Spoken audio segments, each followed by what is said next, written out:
Muy buenas noches, bienvenidos a la tercera sesión del curso de actualización de estrategias didácticas y procesos metodológicos para la enseñanza de las matemáticas en educación inicial. En breve estamos iniciando la sesión correspondiente al día de hoy.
Esto fue virtual.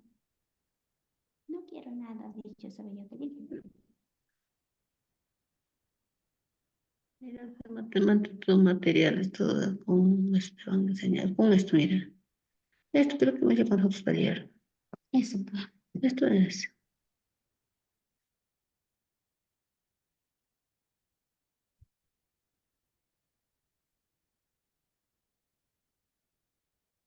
Muy buenas noches, bienvenidos a la tercera sesión del curso de actualización, estrategias didácticas y procesos metodológicos para la enseñanza de la matemática en educación inicial, a cargo de la licenciada Gina Patricia Paz, a quien le doy el pase y la función de coanfitrión. Bienvenida, buenas noches.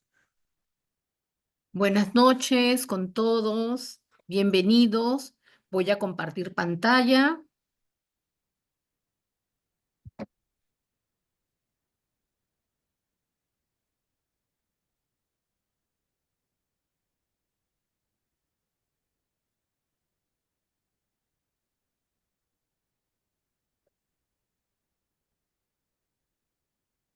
¿Se ve? ¿Podría ampliarlo un poquito más? Ya, ahí Sí, está. ahora sí. Muy bien, Se ve y se escucha muy bien. Puede perfecto, iniciar. excelente. Muy bien, profesores, les recuerdo que estamos programando 4 sesiones y hemos tenido 2 sesiones. Hoy día vamos por la tercera sesión del curso de Estrategias Didácticas y Procesos Metodológicos. En esta sesión número 3 vamos a abordar la resolución de problemas en la primera infancia. Se ha contemplado 3 aspectos a desarrollar. Primeramente, estrategias para la resolución de problemas, desarrollo del razonamiento lógico-matemático y planificación de secuencias didácticas, ¿ya? Entonces vamos a ir desarrollando cada uno de estos contenidos que se ha programado para el día de hoy. El primero, sobre las estrategias para la resolución de problemas. Para hablar sobre las estrategias es necesario entender el enfoque del área de matemática. El enfoque del área de matemática se ha denominado enfoque centrado en la resolución de problemas. Este enfoque se sustenta en 3 teorías, corrientes pedagógicas. La primera, como pueden ver en pantalla, la teoría de las situaciones didácticas de Brousseau, 1986. Otro es la educación matemática realista, propuesto por Bressan, Solkauer y Gallego, 2004. Y finalmente, también se sustenta en la teoría sobre la resolución de problemas de Schoenfeld, 2008. A ver, vamos a ver brevemente cada una de estas teorías que sustentan el enfoque que estamos utilizando en el área de matemática, porque al comprender estas teorías vamos a poder hacer uso de una gran variedad de estrategias para favorecer el desarrollo o desarrollar en sí, ¿no?, la resolución de problemas. Empezamos con la primera. La teoría de las situaciones didácticas de Brousseau.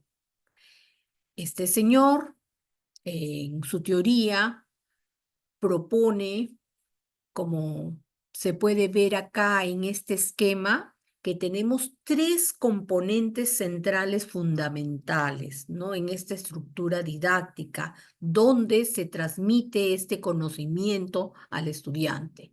Tenemos al docente, al profesor, tenemos al estudiante y tenemos un conocimiento matemático que lo domina el saber. Este conocimiento matemático, el docente hace una serie de ajustes para poderlo transmitir al estudiante, hace algunas adecuaciones en este saber sabio. Entonces ahí interviene esta transposición didáctica, donde este conocimiento matemático lo lleva a un lenguaje que sea accesible para el estudiante. Luego, a través de una serie de interacciones pedagógicas, es comunicado al estudiante, ¿no?, para que se apropie de este conocimiento matemático. Entonces, el estudiante va a tener relación con este conocimiento matemático gracias a las adecuaciones que el docente realiza. Bien, acá también les he traído una breve idea que resume la teoría de las situaciones didácticas de Brousseau. Plantea que el profesor de matemática debe construir una génesis artificial de los conocimientos matemáticos, lo que va a implicar que identifique situaciones que generen la necesidad de poder aprender un conocimiento determinado de la matemática y considerar una serie de interacciones que se van a dar con el estudiante docente y el conocimiento matemático en sí, que hace un momento expliqué, ¿ya? Entonces, el docente va a generar todo un ambiente propicio para poder hacer la transmisión de estos conocimientos matemáticos, ¿no? Y justamente cuando nosotros vamos a planificar, tenemos que tener en cuenta ello, ¿no? ¿Cuáles son esos conocimientos previos que tiene mi estudiante para yo poder hacer que se apropie de este nuevo conocimiento matemático?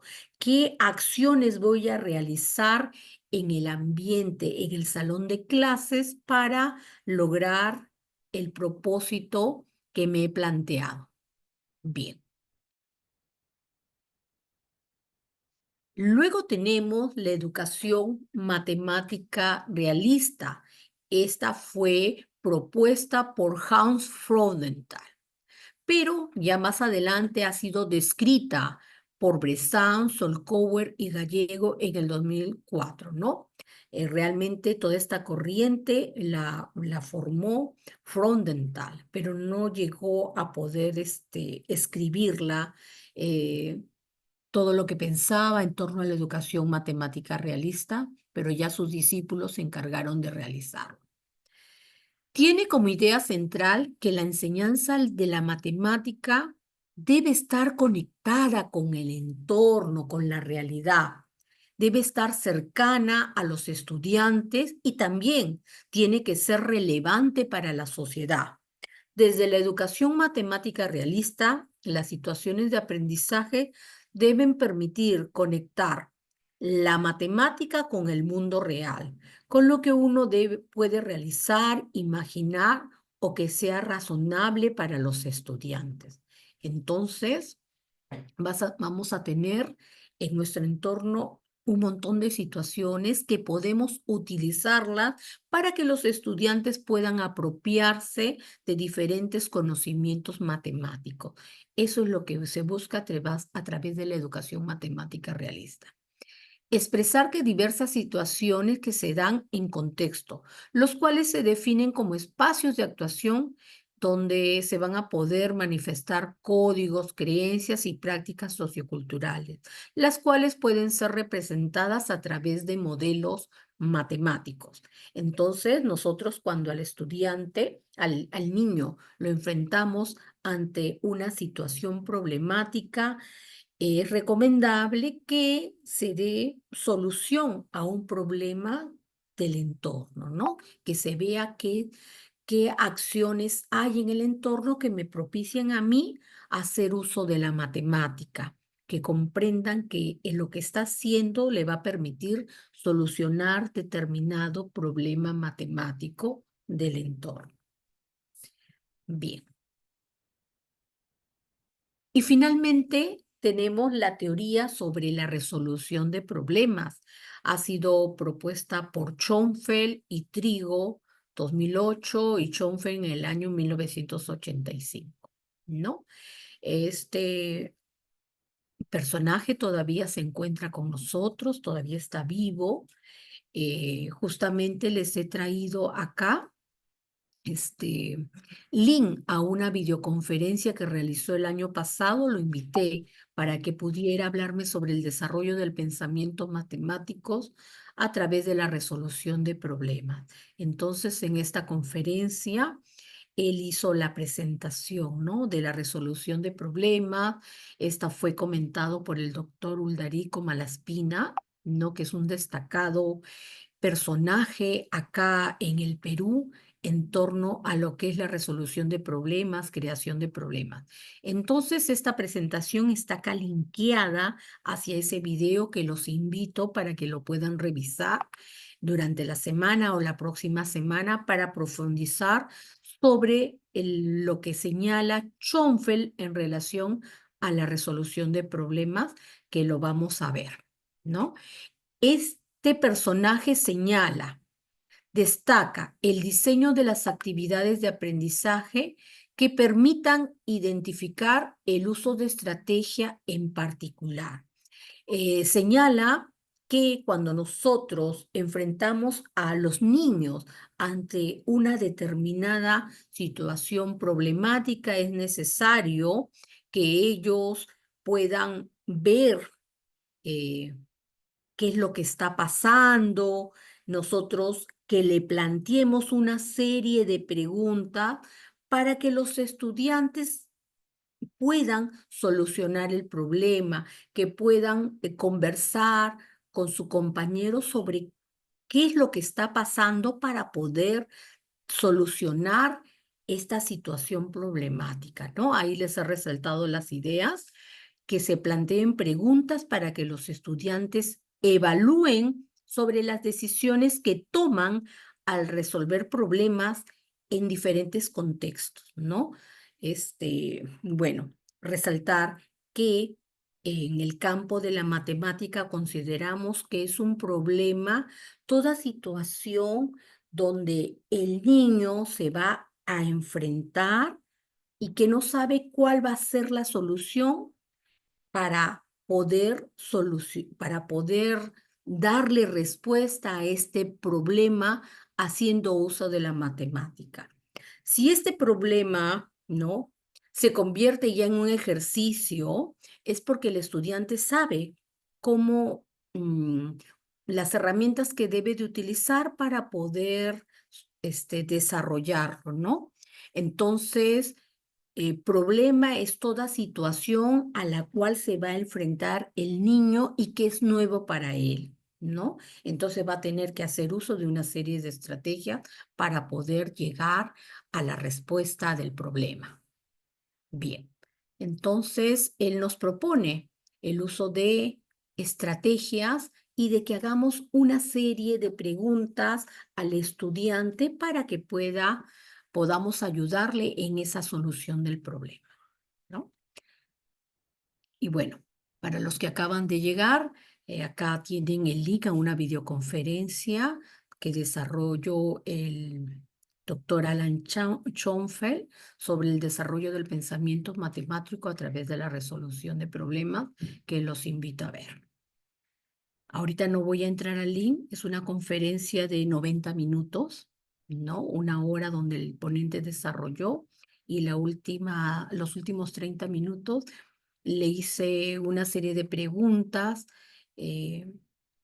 referidas al tema y también participó el doctor Uldarico haciendo algunos comentarios. Bien. El Currículo Nacional de la Educación Básica, que fue publicado en el año 2016, nos señala: el enfoque centrado en la resolución de problemas es un producto cultural, dinámico, cambiante, en constante desarrollo y reajuste, ¿no? Se entiende que la matemática no es una ciencia estática, sino una ciencia que va a ir evolucionando. Y por lo tanto tenemos que tener esa flexibilidad para aceptar esos cambios que se van descubriendo, ¿no? Enriqueciendo la matemática. Toda actividad matemática tiene como escenario la resolución de problemas planteado a partir de diversas situaciones, las cuales se conciben como acontecimientos significativos que se van a dar en diversos contextos, en diversas situaciones. Las situaciones se organizan en 4 grupos, ¿no?, que están asociadas a las competencias del área de matemática. Vamos a tener situaciones de cantidad, situaciones de regularidad, equivalencia y cambio, situaciones de forma, movimiento y localización, y finalmente situaciones de gestión de datos e incertidumbre, ¿ya? Entonces, en todas estas situaciones, los niños se van a ver tener que enfrentarse a la resolución de problemas. Al plantear y resolver los problemas, los estudiantes se van a enfrentar a diferentes retos para los cuales no conocen de antemano la estrategia de solución. Esto les demanda desarrollar un proceso de indagación y reflexión a nivel social, a nivel individual, del cual les va a permitir superar las dificultades o obstáculos que surgen en la búsqueda de la solución. ¿no? Eso es lo que le señalaba en torno a lo que era un problema, una situación que no sé de antemano cuál va a ser la estrategia para poderla solucionar. En este proceso se va a construir y reconstruir los conocimientos de los niños al relacionar y reorganizar sus ideas y conceptos matemáticos que van a emerger como solución óptima a los problemas que irán aumentando en grado de complejidad. Los problemas se resuelven y los estudiantes pueden ser planteados por ellos mismos o por el docente. De esta manera, se promueve la creatividad, la interpretación de nuevas y diversas situaciones. También hay que tener en cuenta que en la solución de problemas va a estar presente las emociones, actitudes y creencias de los estudiantes. Los estudiantes aprenden por sí mismos cuando van a ser capaces de poder autorregular su proceso de aprendizaje y poder reflexionar sobre cuáles fueron los aciertos, los errores, las dificultades, los avances que tuvieron al enfrentarse al desarrollo, a la solución del problema, ¿no? Esas son ideas centrales que están en el currículo nacional en torno al enfoque centrado en la resolución de problemas que nosotros tenemos que utilizar. Y ya saben que está sustentado en determinadas teorías que hace un momento les expliqué. Bien, entonces, en torno a esas teorías que sustentan el enfoque, nosotros vamos a poder hacer uso de diferentes estrategias, ¿no? Las estrategias vienen a ser los diferentes acciones que uno elabora para poder lograr un resultado. Una de esas estrategias puede ser el uso de cuentos matemáticos. Puedo hacer uso de un cuento matemático, ver cómo va a ser esa secuencia didáctica para hacer uso de este cuento y llevarlo a la clase con los estudiantes. Un cuento matemático viene a ser una narración breve, que puede ser basada en hechos reales o pueden ser estos imaginarios, cuya trama va a ser protagonizada por un grupo reducido de personajes y va a tener un argumento sencillo, donde vamos a poder abordar algún concepto matemático. En el cuento se tienen normalmente 3 partes. Va a haber una introducción, hay un nudo y finalmente el desenlace. Los conceptos matemáticos se pueden trabajar directamente con los personajes que van a intervenir en este cuento o los problemas que se puedan presentar en el cuento. Las escenas que se suceden o los momentos de tiempo, ¿no? Son elementos que están presentes pues en el cuento. Vamos a tener que elegir un título adecuado que me refleje de qué se va a tratar el cuento y que de alguna manera va a estar ligado pues al concepto matemático que voy a desarrollar. Para la educación infantil es muy favorable hacer uso de esa estrategia.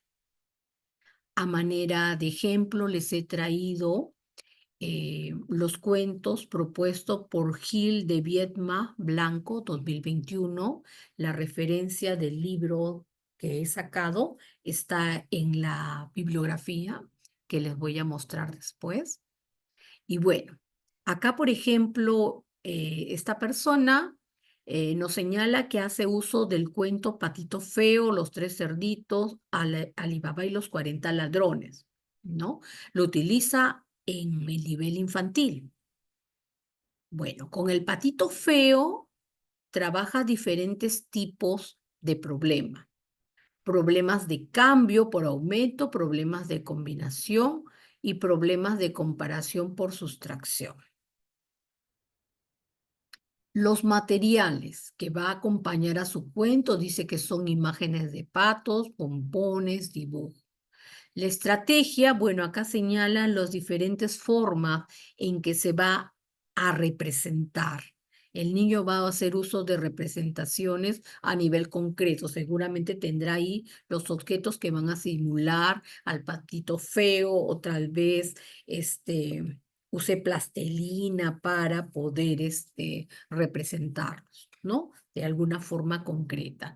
Pictórica es cuando va a hacer uso de algunos dibujos y abstracto cuando se va a pensar en ese patito feo, por decir, ¿no? El estudiante va a hacer uso de esas representaciones, pero de forma mental.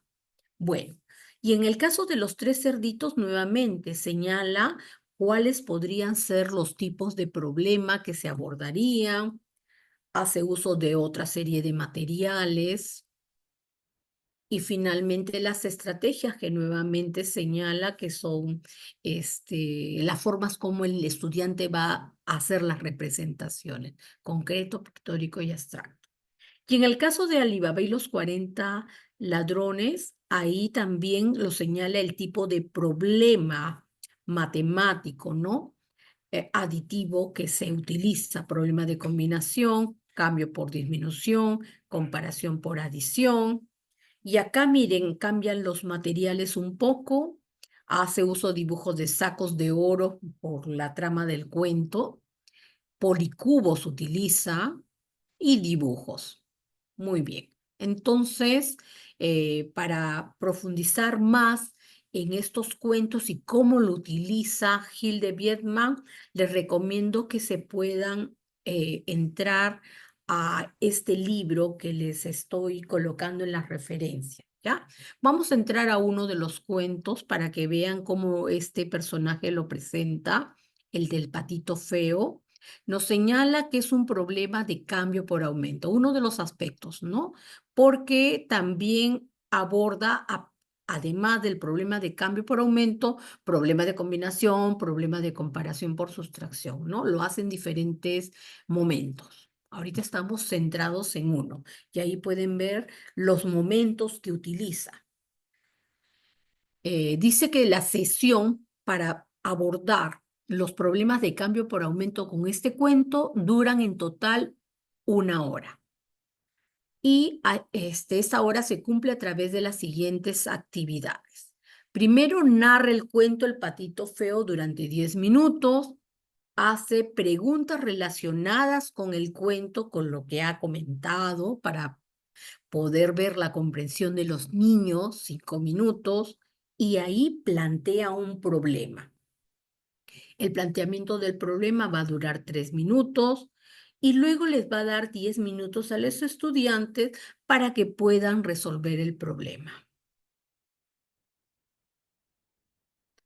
Y finalmente van a ver la solución del problema durante unos 15 minutos. Ya hace uso de los materiales que pueden ver en pantalla: Kamichibai, 100 imágenes de pato, tarjeta del cuento, que lo coloca en la referencia, en el anexo 1, los dibujos de pato incluso están ahí, pueden verlo en el anexo 2.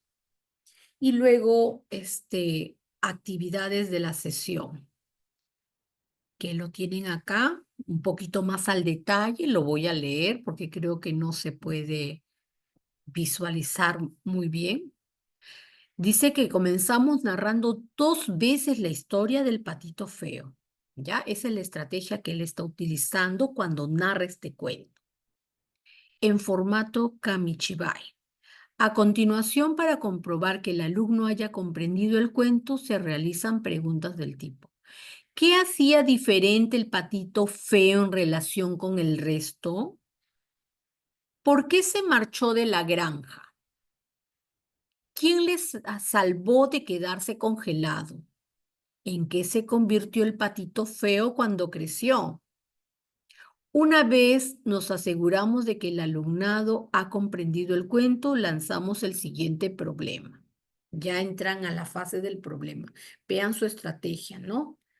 Primero, narra el cuento. Segundo lugar, plantea una serie de preguntas y ahí tienen los ejemplos de las preguntas. En tercer lugar, va el problema matemático. Si en la granja había 2 patos y este mes nacieron 7, ¿cuántos patos hay ahora en la granja? Una vez planteado el problema, en asamblea lanzamos preguntas que nos permiten conocer los datos que se tienen. Algunas de estas preguntas son: ¿qué sabemos? ¿Cuántos patitos había? ¿Cuántos han nacido? ¿Qué queremos saber? Posteriormente nos dirigimos a las mesas de trabajo donde los estudiantes cuentan con imágenes de pato, las cuales deben ser utilizadas para resolver el problema de forma manipulativa o con material concreto. Es conveniente señalar que el docente repite el enunciado del problema varias veces a lo largo de la sesión. A medida que los alumnos van terminando, el docente pasa a revisar el trabajo y a través de preguntas intenta que le expliquen cómo han llegado al resultado. Una vez que hayan terminado todos, en asamblea o en un grupo grande con todos los niños, se ponen en común las estrategias llevadas a cabo por los niños. Ellos mismos van saliendo y explicando qué solución les ha dado y cómo han podido llegar a ella. Una vez que todos han explicado el problema, el profesor guía la asamblea para que aquellos alumnos que han resuelto mal el problema se den cuenta de los errores y planteen correctamente dicho problema. Entonces, como recurso hemos utilizado el cuento y ustedes acaban de ver las estrategias que este autor señala para utilizar el cuento del patito feo. Bueno, ahí tenemos esta secuencia donde hace uso de sus diferentes estrategias y acá ya de forma más precisa podemos ver esas preguntas. Y acá tienen el documento, ¿no?, de este autor. Es una propuesta de intervención para trabajar la resolución de problemas a través de cuentos infantiles, ¿ya? También está linkeado. Le dan clic acá y pueden ver, ¿no?, cada uno de los cuentos que les mostré en esta diapositiva ha sido desarrollada, ¿no? En este momento hemos visto problemas de cambio por aumento, hay problemas de combinación, problemas de comparación por sustracción. En 3 momentos diferentes hace uso de este cuento del patito feo. Y luego se puede ver también el de los 3 cerditos y finalmente de Alibaba y los 40 ladrones, ¿no? Bien. Bien. Otro recurso que vamos a utilizar y ver la estrategia es el uso de juegos, ¿no? Ustedes saben que los niños de por sí les encanta, no se sienten muy cómodos realizando juegos. Y acá en palabras de Alsina 2001 tenemos: los niños juegan porque el juego es un placer en sí mismo, pero la mayor importancia radica en el hecho que permite resolver simbólicamente problemas y se ponen en práctica en distintos procesos mentales, ¿ya?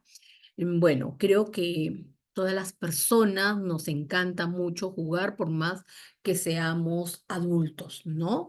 Nos fascina poder desarrollar algún reto y si este se presenta de forma lúdica, con mayor razón, ¿no? Bueno, acá, en palabras de Alsina, tenemos el decálogo del juego, que apoya su utilización como un recurso didáctico en las clases de matemáticas. Veamos. Número 1, Alsina nos señala: es la parte de la vida más real de los niños. Utilizándolo como recurso metodológico, se traslada la realidad de los niños a la escuela y permite hacerles ver la necesidad y la utilidad de aprender matemáticas, ¿no? Es muy necesario, es muy rico si hacemos uso de la matemática en el juego del niño. Las actividades lúdicas son muy motivadoras. Los alumnos se implican mucho y se las toman muy en serio. Trata distintos tipos de contenidos matemáticos, tanto de conceptos como de procedimientos y valores o resultados. Los alumnos pueden afrontar contenidos matemáticos nuevos sin miedo al fracaso inicial. Permite aprender a partir del propio error que pueda cometer el estudiante o el de sus compañeros. Respeta la diversidad del alumnado. Todos quieren jugar, pero lo que resulta más significativo es que todos pueden jugar en función de sus propias capacidades. El juego permite desarrollar procesos psicológicos básicos necesarios para el aprendizaje matemático, como son la atención y la concentración, la percepción, la memoria, la resolución de problemas y búsquedas de estrategias, y otros más. Facilita el proceso de socialización de los niños y a la vez su propia autonomía personal. El currículum actual recomienda de forma especial tener en cuenta el aspecto lúdico de las matemáticas y el necesario acercamiento a la realidad de los niños. Persigue y consigue en muchas ocasiones el aprendizaje significativo. Entonces, acá tienen el decálogo del juego en palabras de Alsina, ¿no? Alsina es un destacado docente de matemáticas de España que ha aportado mucho en la educación infantil, promoviendo el adecuado conocimiento de la matemática, haciendo uso de diferentes recursos, ¿no? En la siguiente sesión voy a centrar la última sesión que vamos a tener en el uso de recursos, y hay una gran variedad de recursos que propone Alsina, que los vamos a ver.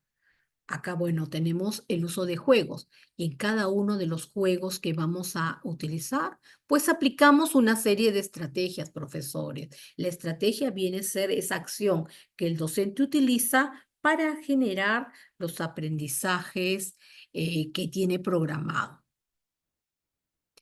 Ahora les he traído en palabras de Anna Majovich del año 2000, la relación del juego y las situaciones de aprendizaje. Anna Majovich nos señala que los juegos los podemos, o las situaciones de aprendizaje pueden ser utilizadas de tres formas. Primeramente, como una situación lúdica.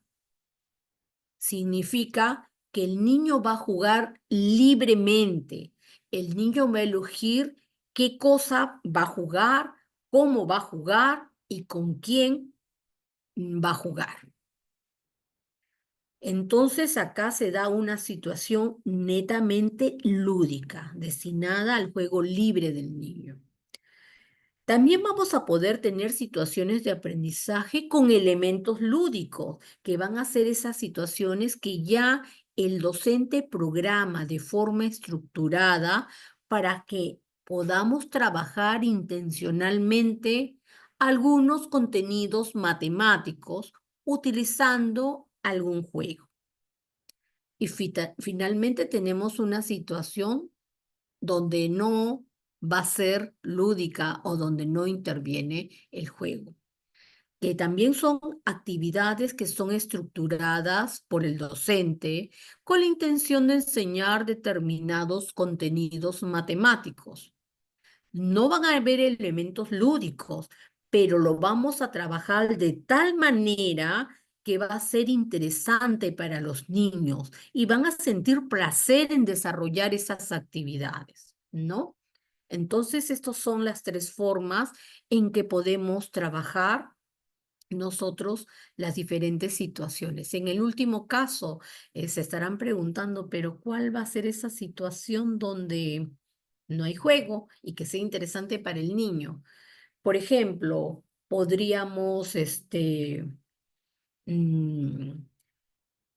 tener una jarra, ¿no? Con un jugo, ¿no? Llevarles a los estudiantes, mostrarles que tenemos una jarra con limonada, ya. Y preguntarles, ¿cuántos vasos podré servir, ¿no? ¿Me alcanzará para servir con esta jarra de limonada? Es una situación que no es lúdica, pero es interesante para los estudiantes poder hacer ese tipo de predicción, ¿no? Y pensar, ¿cuántas saldrán? 4, 3, 2, y salen las preguntas, depende del tamaño de los vasos, ¿no? En palabras, por supuesto, de los niños, ¿ya? Entonces, muy interesante tener en cuenta esas diversas situaciones a través de las cuales nosotros podríamos trabajar la matemática. En esa situación lúdica que es espontánea por el estudiante, donde él decide cómo jugar y nuestra creatividad para insertar en esa forma como están jugando ese contenido matemático que queremos, ¿no? Y la otra, que sí está estructurada, ya lo he pensado, qué conocimiento van a trabajar, en qué espacio lúdico se va a hacer y generar ese conocimiento matemático. Y la otra situación donde no se va a dar el juego, ¿ya? Muy importante a tenerlo en cuenta. Bueno, finalmente quería comentarles sobre las características del juego colectivo que me pareció muy importante que lo tuvieran en cuenta de Camus y Debris. Nos señala que un juego colectivo debe tener estas características, 3 características. La primera, que se debe proponer algo interesante y que estimule al niño y para que piensen cómo van a hacerlo. Segundo, posibilitar que los niños evalúen su éxito. ¿Lo hicieron bien? Permitir que todos los jugadores o todos los niños participen activamente durante todo el juego, ¿no? Tenemos que pensar qué juego planteamos al estudiante que permita que todos participen y que no sea solamente para un grupo de niños, ¿ya? Esas son las características del juego que deberíamos nosotros plantear para que de forma activa participen todos los niños del aula. Bien. Entonces, ahora vamos a pasar al segundo punto, el desarrollo del razonamiento lógico matemático, y quería preguntarles a ustedes, ¿no? Pueden abrir los micros. Quisiera saber, ¿no? De qué manera ustedes están desarrollando ese razonamiento lógico matemático de sus niños. A ver, podemos abrir el micro. Y participan. Como somos pocos, no va a haber interrupción. Tal vez Josué, Lisset, Ludber. A ver, son los que puedo ver acá en pantalla. ¿De qué manera ustedes estimulan ese desarrollo del razonamiento lógico matemático del niño? Con material concreto, Muy debido a que ellos a su corta edad, según Piaget, ellos están en su etapa sensorial. Entonces eso nos ayuda a nosotros mucho, ¿no? El manejo con material concreto formal o informal, por ejemplo, con chapitas, con menestras, o tal vez con regletas, con cubitos. Eso les ayuda a ellos para desarrollar actividades, representar, ir de la mano también con las competencias. Por ejemplo, al momento que ellos traducen, pueden agrupar los alverjitas, las botellitas, y van creando sus aspectos también, consecuencias, van con la competencia ya de con las 4 competencias, ¿no? Ujú. Aunque más se trabaja con la competencia 23, resuelve problemas de cantidad. Muy bien, muchas gracias, Josué, por tus aportes. Creo que fue Ludber, ¿no? Buenas Adelante. noches. También vamos a acotar al tema que estamos a poder desarrollar. Utilicemos también pues nuestros materiales del contexto, ¿no? Como la piedra, la arena, los palitos, que otros materiales más nos brinda el contexto. En ello pues, ¿no? Desarrollamos el razonamiento lógico-matemático, obviamente pues desarrollando las competencias y las capacidades. Muy bien, profesora, ¿su nombre? Ciraída Espinosa Manchego. Bienvenida. Sí, acá aparece como user, por eso que no la identificaba. Muy bien, muchas gracias por el aporte de los dos profesores, ¿no? Que coinciden que el uso del material concreto permite estimular el desarrollo del razonamiento lógico-matemático y también nos hicieron mención a algunas acciones que los estudiantes hacen como clasificar, agrupar, ¿no? Que también va a permitir el desarrollo de este razonamiento. Muy bien, entonces ahora van a ver lo que yo les estoy trayendo para que comparen con aquellos aspectos que me están señalando. Este pensamiento lógico-matemático del niño debe ser desarrollado desde los primeros años de vida, ¿no? Desde que el estudiante, pues como nos dice Piaget, ¿no? Va a pasar por una serie de etapas. Entonces, ni bien tiene este niño bebé contacto con el medio, ya puede ir desarrollando su pensamiento. En esta etapa en donde el niño explora y absorbe todas las experiencias que puede enriquecerse del entorno. Para adquirir un razonamiento lógico se tiene que desarrollar una serie de operaciones mentales que van al interior, que son un conjunto de acciones internas organizadas y coordinadas para poder elaborar información, ¿ya? Vamos a ver esas operaciones mentales que el niño tiene que realizar para poder desarrollar ese pensamiento lógico. Esas operaciones mentales vienen a ser la identificación, donde el estudiante va a reconocer la realidad a través de las diferentes características que puede encontrar en los objetos. También otra operación mental es la diferenciación, que implica el reconocimiento de la realidad por sus características, pero distinguiéndolas unas de las otras, ¿no? ¿Cuáles son esas características relevantes, las irrelevantes en diferentes momentos? También va a haber una representación mental que tiene que ver con la interiorización de las características de un objeto, representación de los rasgos esenciales que permiten definir a un objeto, ¿no? Él ya va a hacer esa representación en su mente. Por ejemplo, el triángulo. ¿Cuáles son esas características elementales que tiene esta figura? Transformación mental, que es la operación mental que permite transformar, modificar las características de los objetos para poder reproducir representaciones de un mayor nivel de complejidad. Por ejemplo, lo que es el conteo, la numeración, ¿no? Es muy diferente el número 1 al número 3.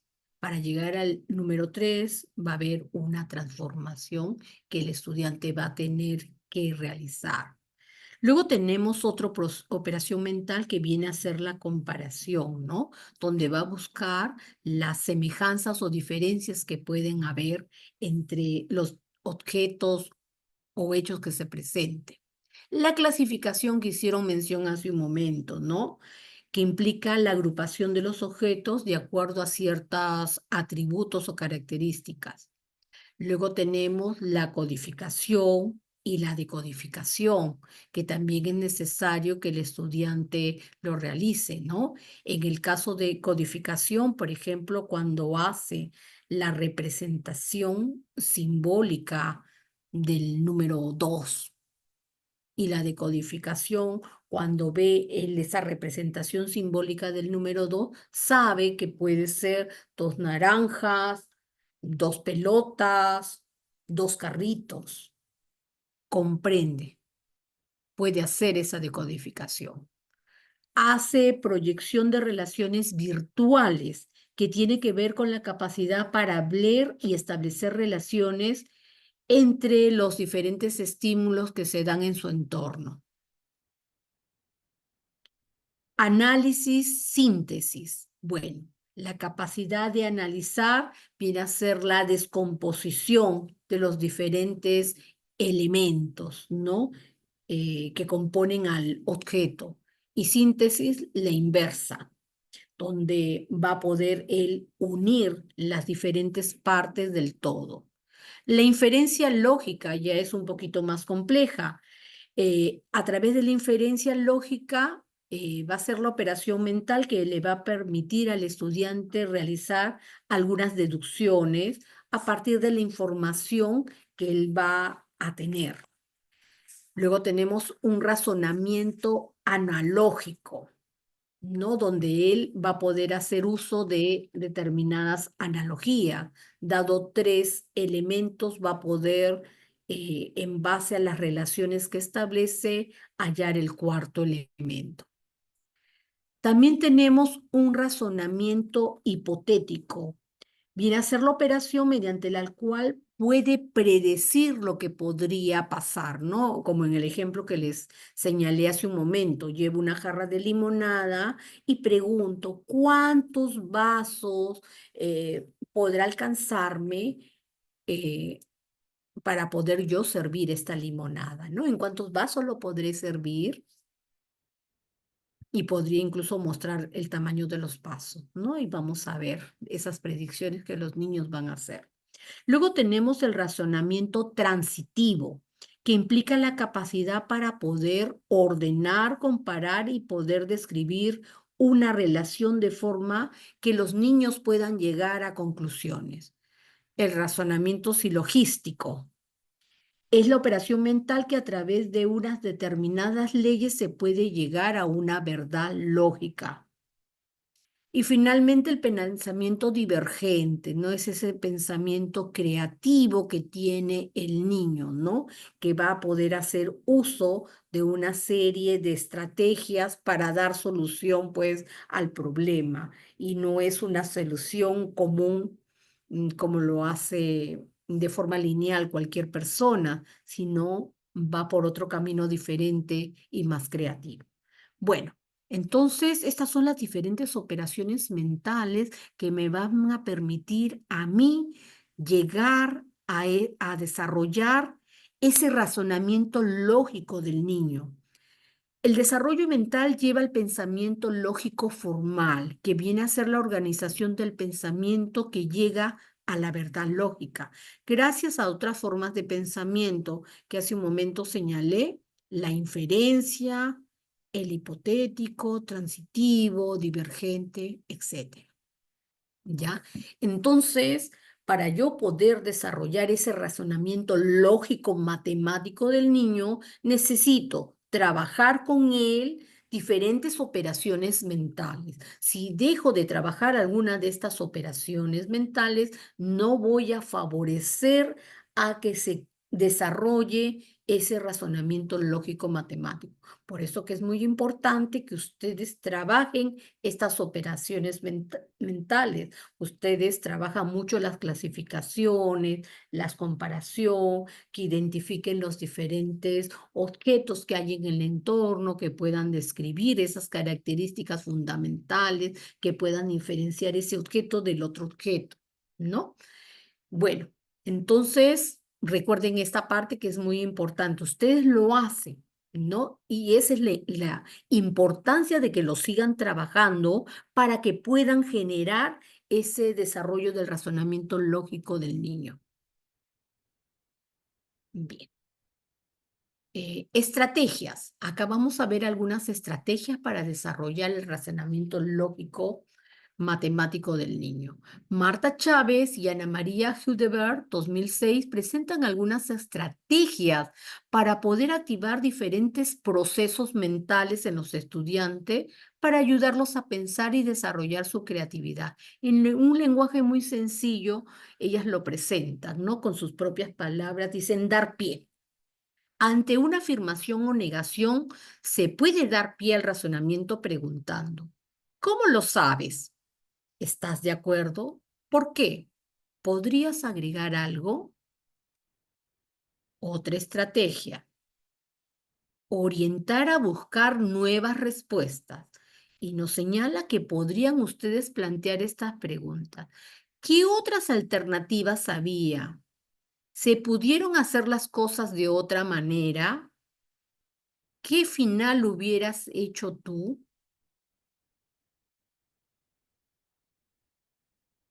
También otra estrategia la han denominado reflexión compartida.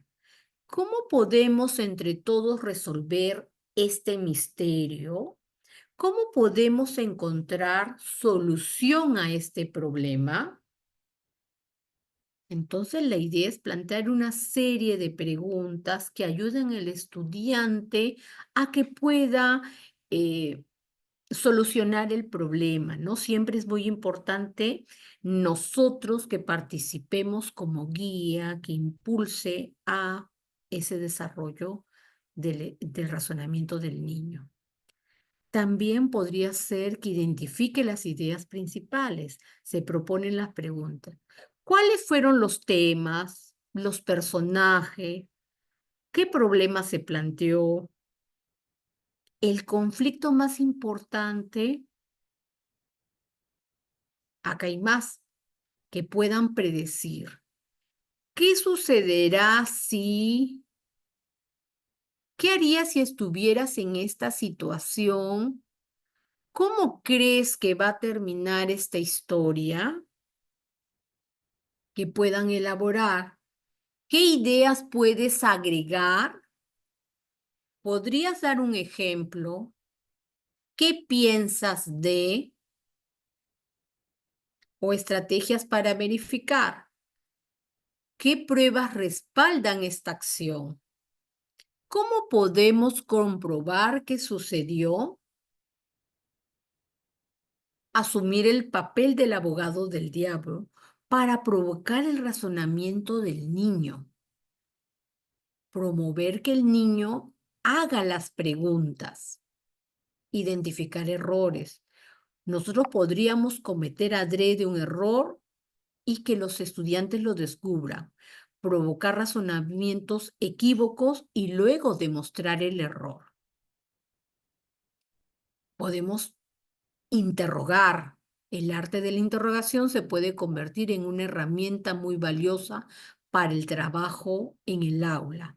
A través de las preguntas se puede llevar al niño a que puede evocar quién, qué, cómo, dónde, por qué. También comparar en qué se parecen, en qué se diferencian, que identifiquen atributos y componentes. ¿Cuáles son las partes de? ¿Cuáles son las características que puedan clasificar? ¿De qué manera podemos organizar esto?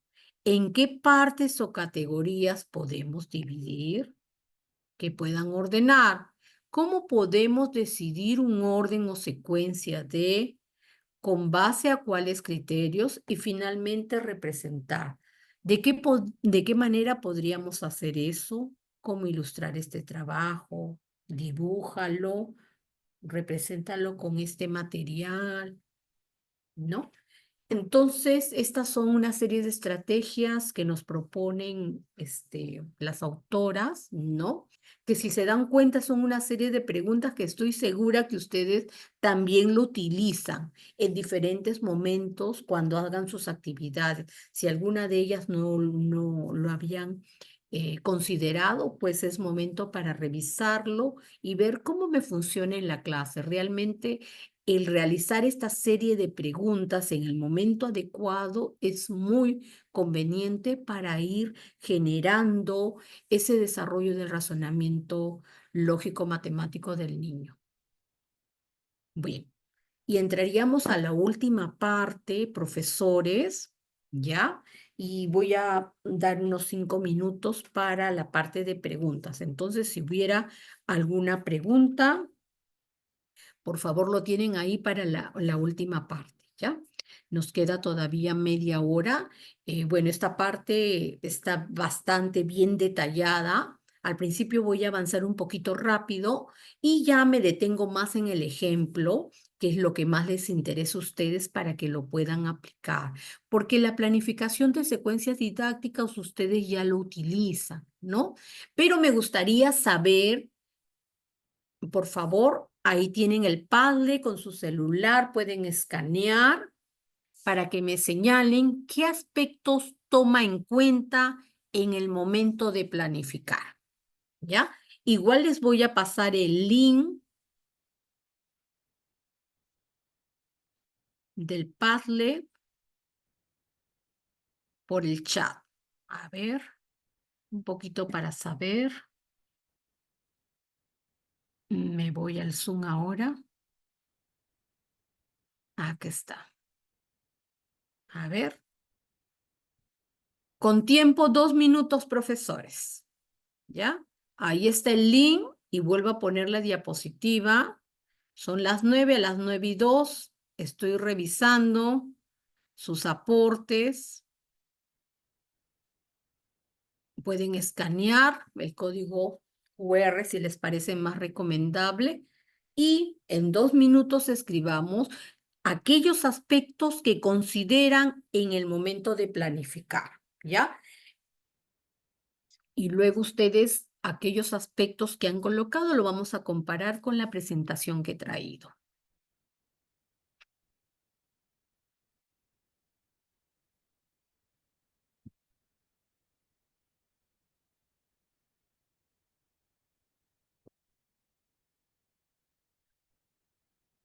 Y así puedo ver también en qué partes me debo detener un poquito más.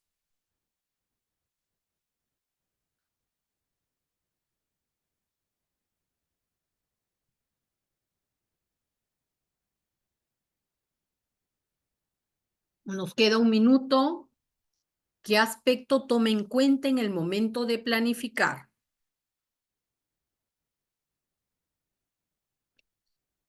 Así es más rápido para poder escucharlos a todos, ¿no?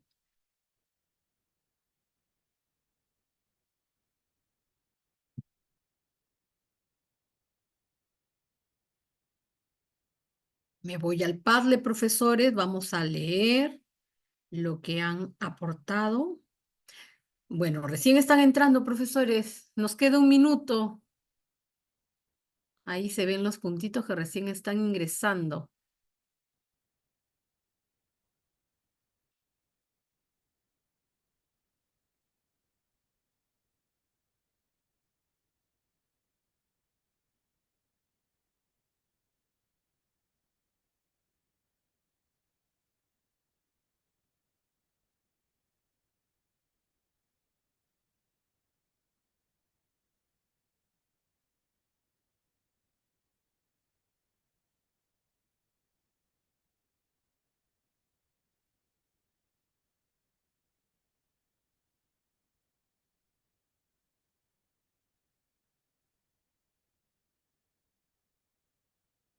Ya. Se terminó el tiempo. Vamos a ver lo que han aportado. Muchas gracias. Ahí tenemos el primer aporte. Bueno, acá nos señala que uno de los aspectos que tome en cuenta en el momento de planificar es considerar situaciones problemáticas, los materiales, el tiempo y los criterios de evaluación. Lo referido a criterios de evaluación lo vamos a tomar en la última sesión donde destinamos un bloque para hablar sobre la evaluación. Y también otra parte es para los recursos y materiales. Bien. Que por supuesto lo tenemos que tener en cuenta en nuestra planificación. Ya. Muchas gracias por el aporte. Muy bien, profesor, profesora. Parece que nadie más va a entrar. Bueno, regreso a la diapositiva y vamos a ver, ¿no? Estos elementos que nos está señalando. Ya. Muy bien. Entonces, esos elementos los vamos a tener en cuenta, pero también quisiera agregarles, ¿no? Que hay unas características básicas que tenemos que tener en cuenta en el proceso de planificación de los aprendizajes, que viene a ser la flexibilidad y pertinencia. Y en el caso de la flexibilidad es que nuestra planificación la vamos a poder modificar cuando ustedes consideren que sea necesario, ¿no? para poder llegar a nuestros estudiantes. No tiene que ser rígido, tal como lo planifiqué, lo voy a ejecutar. No, en el momento en que estoy ejecutando, si veo que es necesario hacer algunos ajustes, lo hago en ese momento. La pertinencia, la planificación debe responder a las necesidades de los niños, cuáles son los intereses y también los ritmos de aprendizaje de los niños, porque no todos aprenden igual, ¿no? Cada uno de ellos le lleva diferente tiempo de hacerlo. También las características del contexto sociocultural, la familia, la comunidad, ¿no? Entonces tenemos que tener en cuenta que nuestra planificación sea pertinente, que considere estos aspectos cuando se está elaborando la planificación. Y acá les he traído del documento del Ministerio de Educación sobre orientaciones para la planificación este esquema. Primeramente, cuando trabajamos nuestra planificación, tenemos que tener claridad sobre los aprendizajes que queremos promover en los niños. ¿Cuáles son esos intereses que ellos tienen? Si tenemos claridad sobre ese propósito que va a estar de acuerdo a las competencias que yo quisiera desarrollar, entonces va a haber claridad para poder plantear los criterios de evaluación, para poder recoger determinadas evidencias de aprendizaje que me muestren a mí que el estudiante ha logrado el propósito que he planteado.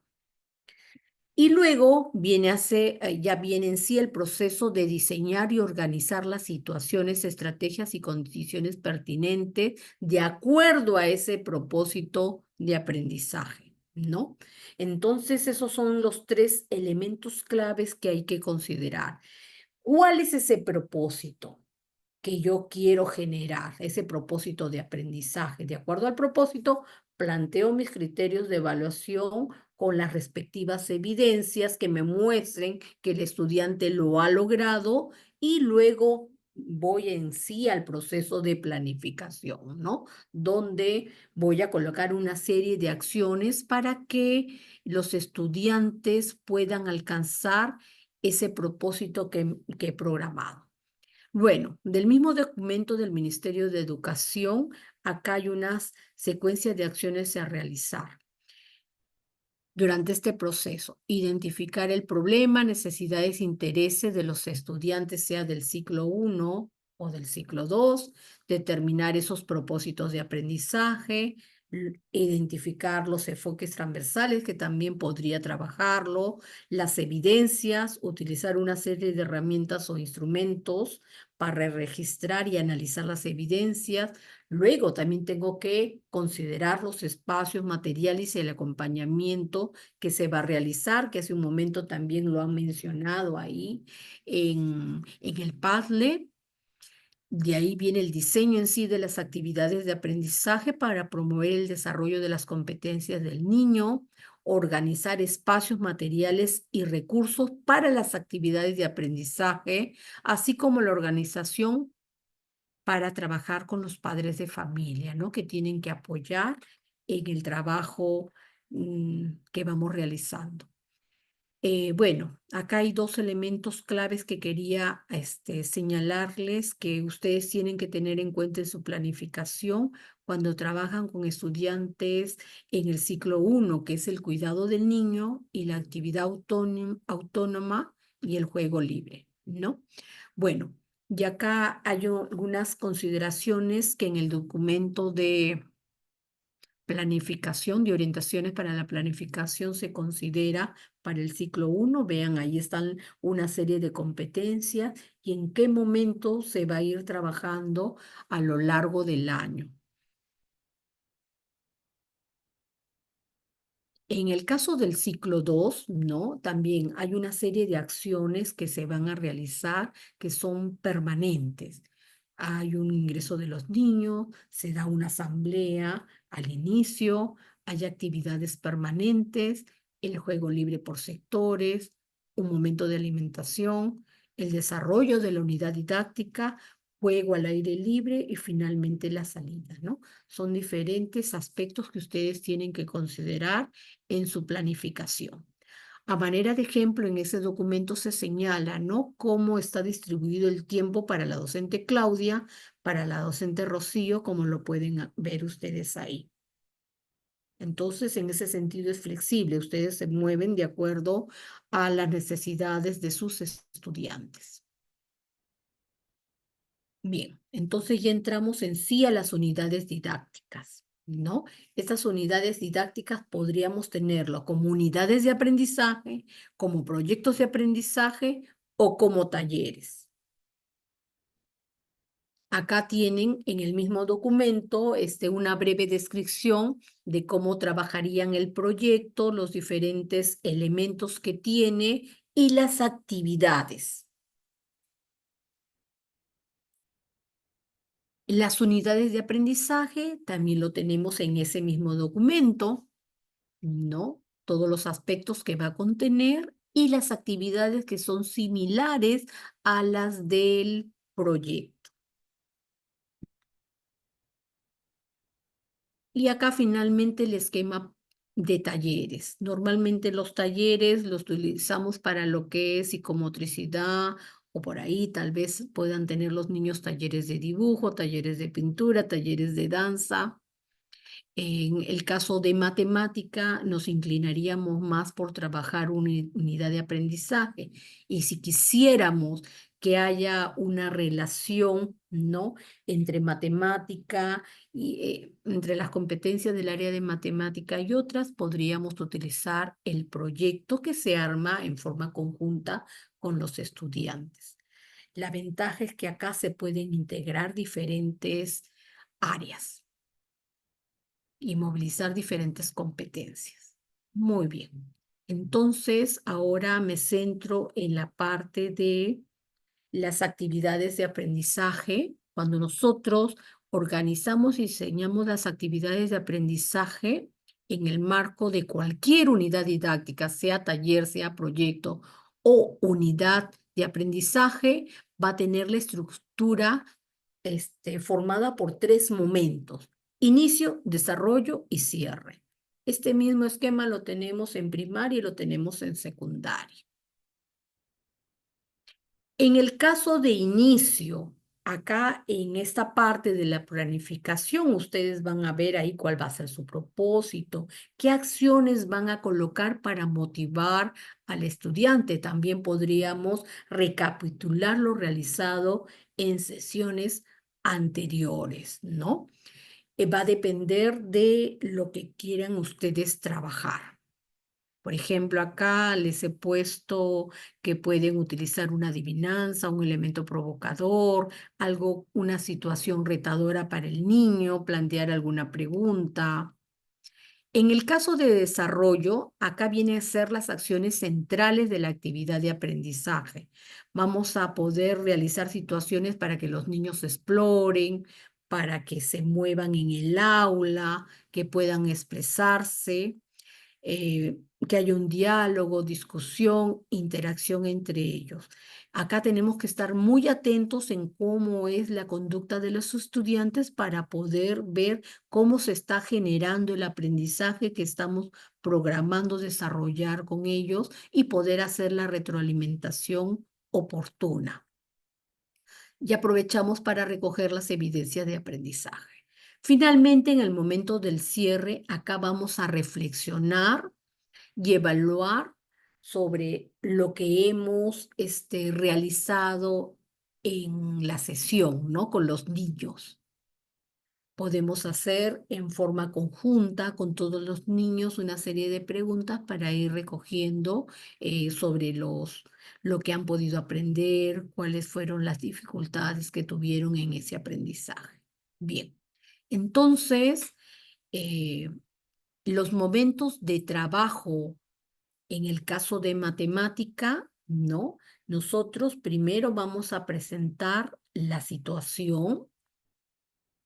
Esta situación van a plantear ustedes determinada consigna, cómo se van a organizar los estudiantes en grupo, van a entregar los materiales.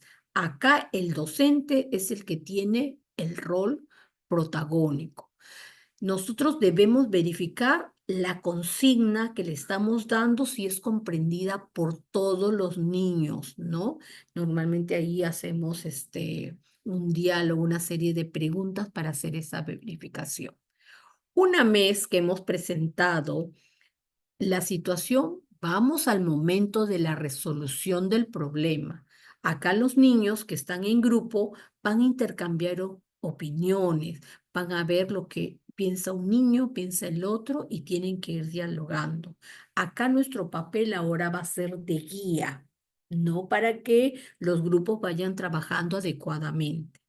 Luego va a venir una puesta en común donde se va a dar una validación, van a hacer la presentación de los resultados del problema planteado. Se desarrolla con todo el grupo, cada grupo presenta lo realizado y fundamenta su respuesta y aceptan los posibles errores que hayan cometido. Acá los docentes, el docente y los estudiantes van a tener el rol protagónico. Va a haber un intercambio de opiniones, descubrimiento y procedimientos. Y finalmente tiene que darse la síntesis de lo que se ha trabajado en la sesión. Vamos a elaborar conclusiones a partir de esas resoluciones presentadas. Y se llega a institucionalizar el saber, ¿no? Ha habido un propósito y quiero fijar, ¿no?, ese nuevo conocimiento matemático que se ha podido generar. Entonces, este es el momento del trabajo matemático. La primera parte se va a trabajar en el momento de inicio, ¿no? Cuando yo presento el problema, ¿no? Ese es el momento de inicio. Doy la consigna, cómo se van a organizar los estudiantes, todo en el momento de inicio. En el momento de la resolución, viene a ser el momento de desarrollo de la sesión. Y finalmente, en el momento de cierre está dado por la presentación de los resultados y la síntesis, ¿ya? Entonces, estos son los diferentes momentos que hay que considerar, ¿no? En la norma, en el documento de orientaciones señala inicio, desarrollo y cierre, y nosotros, en el caso de matemática, al interior podríamos irlo trabajando de esa forma. ¿Es bastante flexible? Por supuesto que sí. Podemos hacer algunos ajustes de acuerdo a cómo lo necesiten nuestros niños y cómo que el conocimiento matemático que queremos que aprendan, ¿no? Ese concepto también. Se requiere flexibilidad, ¿ya? Entonces, esta era la parte en la cual me interesaba más que ustedes pudieran tenerlo, y estoy segura que muchos lo están trabajando así. Bien, y ahora también les he traído esta parte. La docente, cuando diseña las secuencias didácticas, debe pensar en las variables didácticas que podrían intervenir, entendiéndose que una variable de la situación sobre la cual el docente va a actuar y va a modificar las relaciones de los alumnos con las nociones que se presentan en ese momento, provocando la utilización de distintas estrategias de resolución. Por ejemplo, este es el ejemplo que les he traído. En la secuencia didáctica se plantean actividades y estas actividades tienen que tener un progresivo nivel de complejidad. Planteamos la primera actividad, la actividad 2 tiene que ser más compleja, la actividad 3 mucho más y la cuarta mucho más. Entonces nosotros tenemos que ver cómo diseñamos cada una de estas actividades para que haya una complejidad de actividad en actividad. Bueno, acá a manera de ejemplo les he traído la secuencia didáctica de una unidad de aprendizaje. Contar, comparar y calcular con cartas, de González y Winstein del año 2016, ¿ya? Que también les he traído en las referencias el libro y está linkeado en el PPT para que puedan acceder. Y acá está descrito la primera actividad, la mona. El objetivo no quedarse con la sota significa no quedarse con la figura. No se van a repetir cartas del 1 al 6 más una figura. El que se queda con la figura pierde. Entonces no nos tenemos que quedar con la figura. Y ahí se puede ver cómo describe esta actividad. En la secuencia, repartir cartas de 2 a 4 jugadores. Se van a repartir todas las cartas. Se plantea la siguiente consigna. Cada jugador mira sus cartas. Forma parejas con las cartas de igual número y la coloca a su lado formando un montón. Luego el primer jugador ofrece las cartas que tiene en la mano al jugador de al lado para que tome una. Si forma pareja, la coloca en su montón. Si no, se la va a quedar. Pierde el jugador que se quede con la figura. No vamos a poder dar la reina, el rey. Ahí vemos qué figurita le damos. Bueno. Siguiente actividad. Hoy jugamos al mayor o menor. Objetivo del juego, juntar la mayor cantidad de cartas posible. Y se juegan con cartas del 1 al 6. Se juega de a 2. Se colocan las cartas en el centro de la mesa, boca abajo, formando un mazo. Y se da vuelta la primera carta. Se plantea la siguiente consigna. Cada jugador por turno da vuelta una carta. Si es mayor que la que está boca arriba, se la lleva. Si no, la deja formando un pozo. Gana el jugador que junta más cartas. Y pueden hacer algunas variantes en el juego, como ahí lo señala el autor. Actividad número 3, para que vean que es más compleja que la anterior. Buscamos uno más que. También podría ser la variante buscar uno menos que. Objetivo del juego, juntar la mayor cantidad de cartas posibles. Y ahora vamos a tener nuevamente las cartas del 1 al 6. Ahora van a jugar de a 4. Se reparten 2 cartas a cada jugador. Se plantea la siguiente consigna. El primer jugador va a colocar una de sus cartas en el centro de la mesa boca arriba. El siguiente pasa a tomar la carta de la mesa. Debe tener una carta cuyo valor sea uno más que el de la carta de la mesa. De no ser así, coloca la carta en el centro. En el caso de la actividad 2, podría ser cualquier carta mayor. Acá tiene que ser una unidad mayor. Gana el jugador que más cartas junta. Y ahí tienen la variante de jugar la carta. Busquemos uno menos que, en vez de buscar uno más que. Y la última actividad, a formar 6. Juntar la mayor cantidad de cartas posibles. Nuevamente viene a ser el objetivo. Y ahora tienen cartas del 1 al 5. Se juega de a 4 jugadores. Las cartas se colocan boca abajo sobre la mesa, en el centro, formando un montón y se da vuelta una de las cartas. Se plantea la siguiente consigna. Hay que juntar 2 cartas que den 6. Si da 6 con lo que está en la mesa, se la lleva. Si no, la deja formando un pozo. Entonces acá es mucho más compleja porque el niño ya tiene que ir prácticamente sumando o contando hasta 6, ¿no? La que tiene más lo que hay en la mesa, si logra alcanzar esa cantidad. Y bueno, pueden darle variantes también al juego, como propone acá el autor.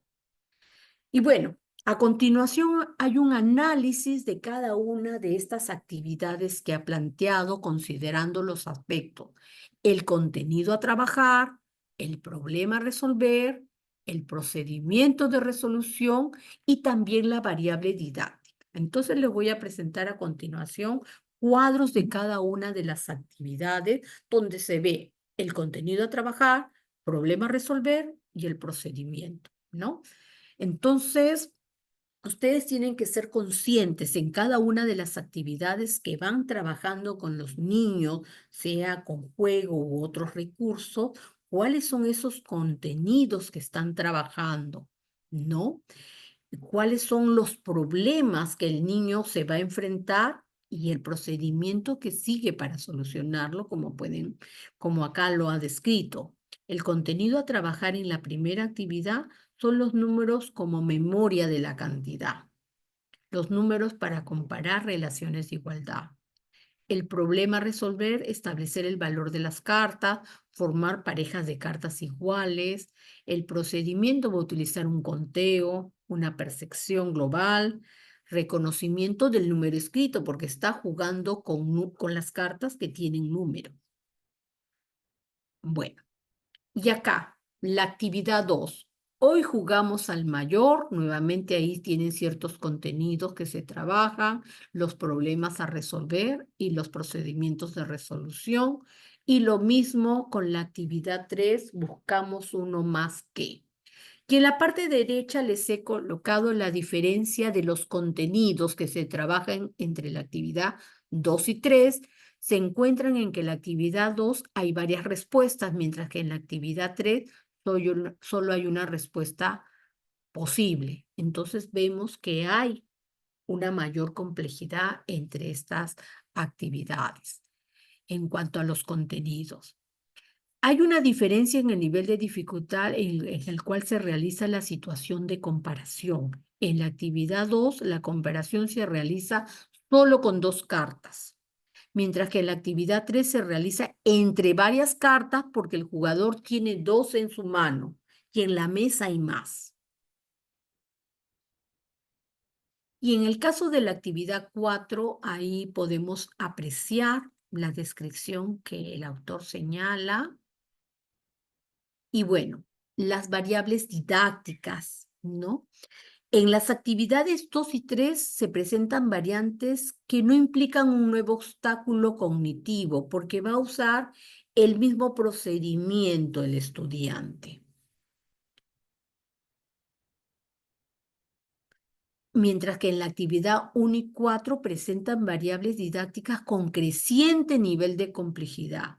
En la actividad 4 no solo deben buscar números que reunidos impliquen un mayor valor, sino que se deben reorganizar las combinaciones aditivas. Por ejemplo, si jugamos a formar 7 y tengo la carta 3, tengo que buscar la carta 4. Y si juego a formar 6 y tengo la carta 3, ahora debo buscar la carta 3. Entonces, es mucho más complejo que la actividad 1 donde yo buscaba prácticamente la misma carta. ¿Ya? Entonces, son variantes que se están dando en cada una de las actividades, logrando que cada una sea más compleja que la otra. Bueno.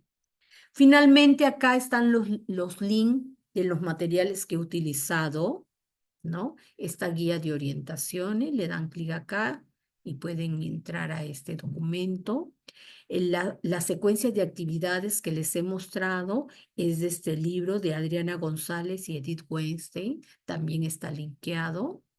Y bueno, antes nos queda todavía unos 3 minutos para las preguntas. Acá están las referencias. En algunos casos les he colocado el link para que accedan al documento, ¿no? Que he podido utilizar el día de hoy.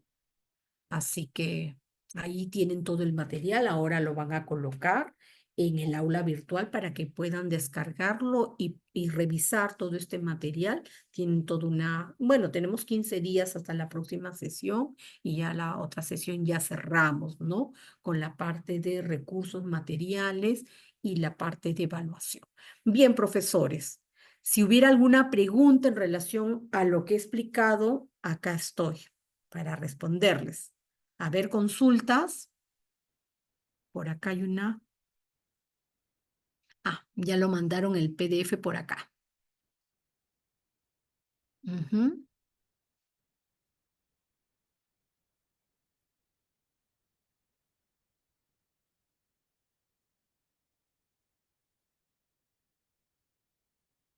Sobre las situaciones didácticas, justamente acá me están preguntando y Y acá les he mostrado sobre las situaciones didácticas, ¿no? En esta última parte con los ejemplos de las diferentes actividades, ¿no? Y en el caso de las situaciones didácticas, ¿no?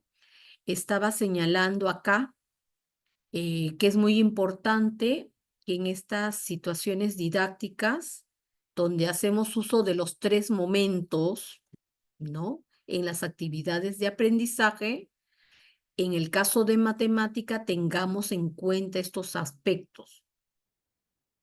4 momentos, en esos 3 momentos iniciales, la presentación de la situación, que haya un momento de resolución, una presentación de los resultados y síntesis de lo realizado. Bien. ¿Y cómo lo podemos ver esto en forma concreta? Pues en las actividades que estoy mostrando a continuación, ¿no? En esos 4 actividades de este libro podemos verlo. La actividad 1, la 2, la 3 y la 4, ¿no? Como el autor nos señala que se podría trabajar.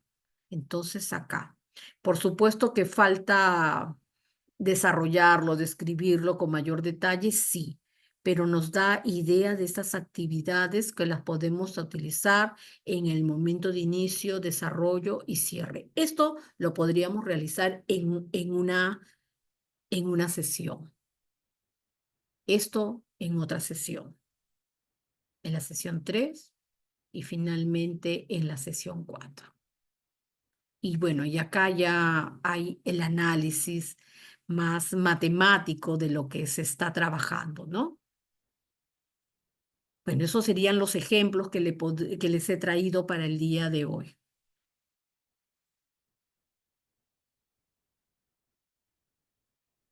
Esas serían las secuencias didácticas, ¿no? Las situaciones que estamos planteando estarían ahí en esas actividades. ¿Alguna otra pregunta?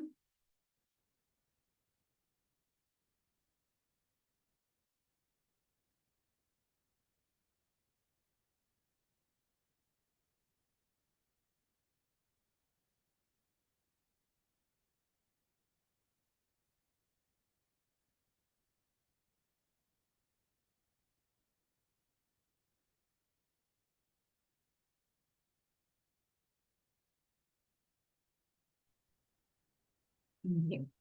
Entonces, si no hay más preguntas, ya nos veríamos en 2 semanas en la última sesión. Así es. Muchas gracias a la docente Gina Patricia Paz por el desarrollo de la presente sesión. Nos estamos viendo dentro de 2 semanas en el curso de Estrategias Didácticas y Procesos Metodológicos para la Enseñanza de la Matemática en Educación Inicial. Nos vemos. Muchas gracias, docente. Hasta luego.